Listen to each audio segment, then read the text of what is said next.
So today I'm going to be walking through how to make this tie strap top. You can either use this pattern as it is, or you can combine it with some of my other mix and match patterns to make dresses and jumpsuits. I've tried to keep everything as beginner friendly as possible, and I have made the pattern available on my store, which is linked down below. So let's get on with the tutorial.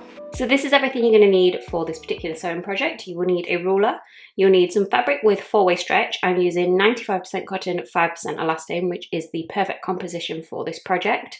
This is optional, but I'm going to be adding some of this elastic to the edges of my straps just for an extra detail, but you don't need to do that if you don't want to. You will need some fabric scissors or rotary cutter. You will need some fabric pens or tailor's chalk. I prefer fabric pens when I'm working with stretchy fabric because tailor's chalk can tend to pull at it a little bit. So I'm using these water soluble fabric pens from Amazon.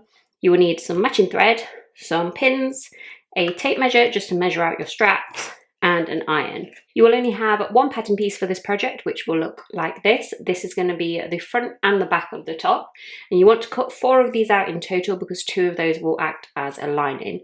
We're also going to be cutting out some straps, but we're just going to measure those and draw them out ourselves. So now you can start to cut out your pattern pieces, but before you do that, you want to make sure that your fabric is laid out correctly. So you want to find the selvage edge of the fabric, which is the finished edge of the fabric. And generally with this kind of fabric, this kind of jersey, it's quite often finished with glue. So you should be able to feel the difference between how rough this selvage edge is compared to my raw edges, which are nice and smooth. You'll also see the difference in that this selvage edge sits nice and flat, whereas these raw edges tend to curl in on themselves. So once you find your selvage edge, you want to fold that fabric so that the 2 selvage edges are one on top of the other, so that you've got a selvage edge here and a fold down at that side, so that you've got 2 layers of fabric. So now you can start to draw out your pattern pieces. You can draw these out however you want. You just need to be aware of one thing, which is this grain line that goes up the center of the pattern. You just need to make sure that that grain line is always parallel to the selvage edge. I'm going to go ahead and draw these in off camera. I think I might need to get a slightly bigger piece of fabric. You should also be aware that because we're cutting this on a double layer of fabric, you're only going to need to draw 2 of these out rather than 4, and you will end up with 4 at the end. So once you've got those pieces drawn out, I'm going to draw my second one onto a separate piece of fabric. I'm just going to take some pins and pin within those lines. That's just going to make sure that when you come to cut this out, that those 2 layers are as close to identical as possible. And then once those pins are in place, you can start to carefully cut your pieces out, just being very careful to make sure you're not stretching the fabric as you cut and that you are getting both layers of the fabric. So once you've finished cutting out your top pieces, the next step is to draw out your straps.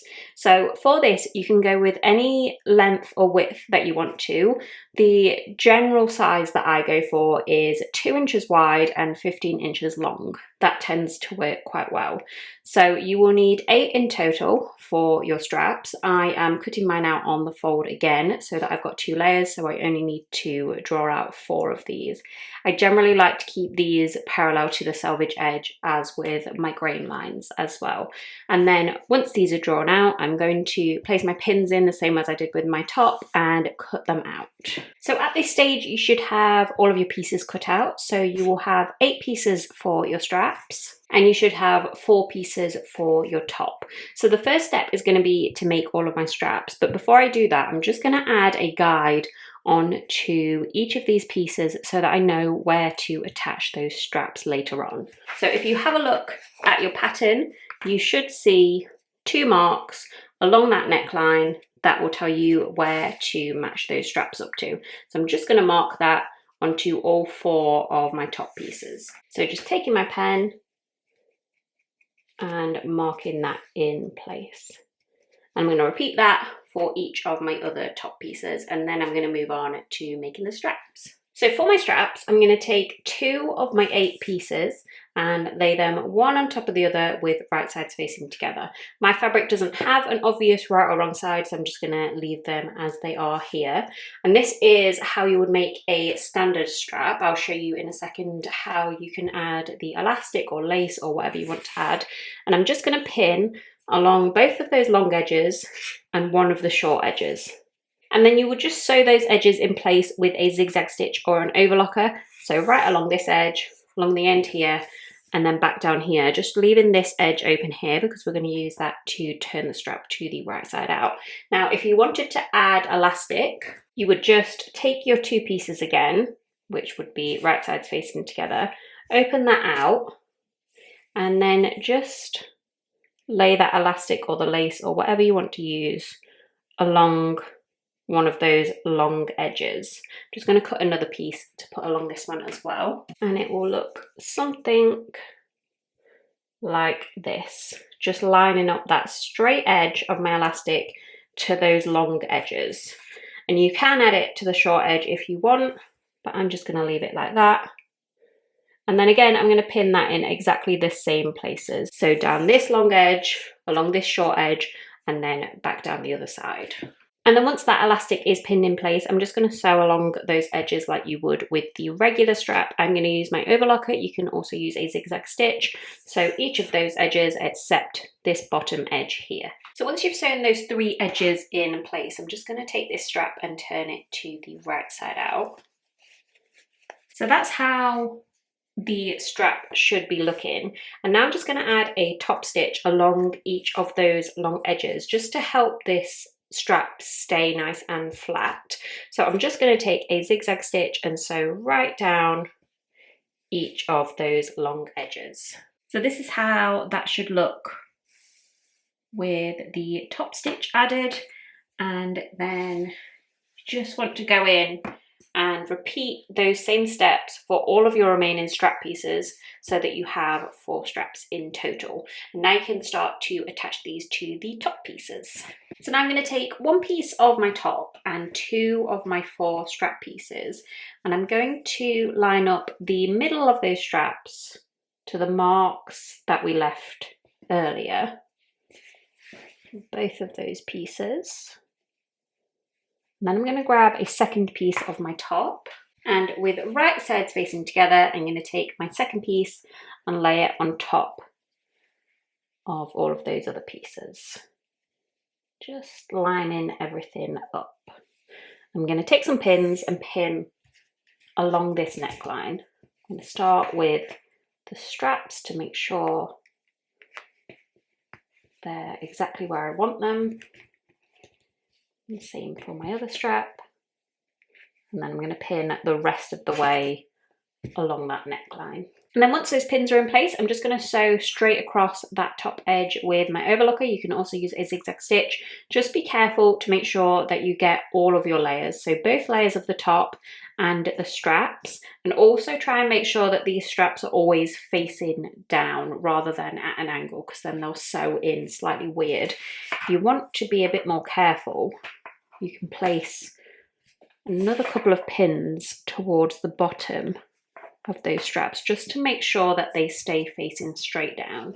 And once you've sewn along that top edge, we're going to sew along this bottom edge. If you are making a dress or a jumpsuit, you can skip this step. We want to leave this bottom edge open for the whole construction. So I'm going to tuck these straps up out the way and just pin along that bottom edge.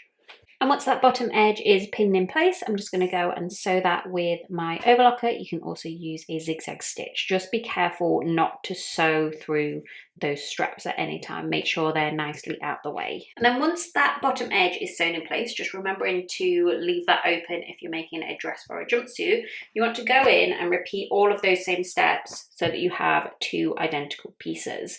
And now I'm going to turn one of these to the right side out. Doesn't matter which one. And then I'm going to take the piece that is the right way out, and I'm going to place it inside the piece that is inside out. I'm just going to pin those straps so that they stay out the way. So I'm just going to take this and place it inside here. And just start to match up those side seams. And then once you've got that piece inside the other one, I'm just going to start to pin those side seams together. You'll be pinning through 4 different layers here. So once those side seams are pinned in place, I'm going to go and sew them with my overlocker. You can also use a zigzag stitch, just being very careful all the time to make sure you're getting all 4 layers of fabric.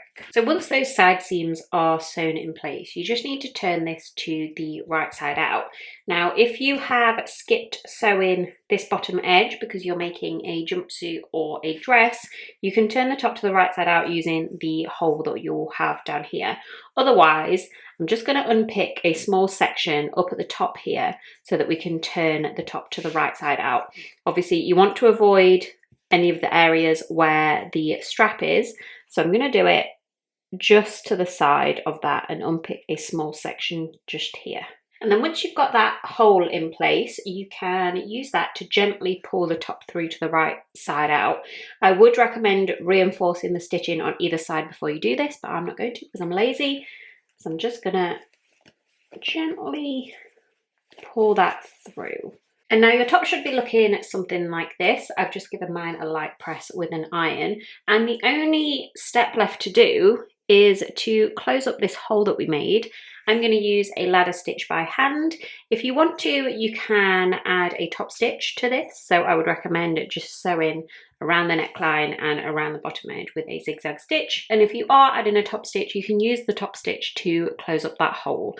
But I'm not going to add that, so I'm just going to do mine with a ladder stitch, which I will show you how to do. So for that ladder stitch, I'm just going to fold the hole in on itself, which should be quite easy because of where the seam was before. And I'm going to go over to one side for one stitch and then trying to keep it as parallel as possible, come over to the other side for one stitch and then back to the first side for one stitch and then back to that other side. And I'm just going to keep doing that for the length of the hole, and then I'm going to come back on myself and I'm going to tie it off down here. And then once you've got that hole closed up, then the top is finished.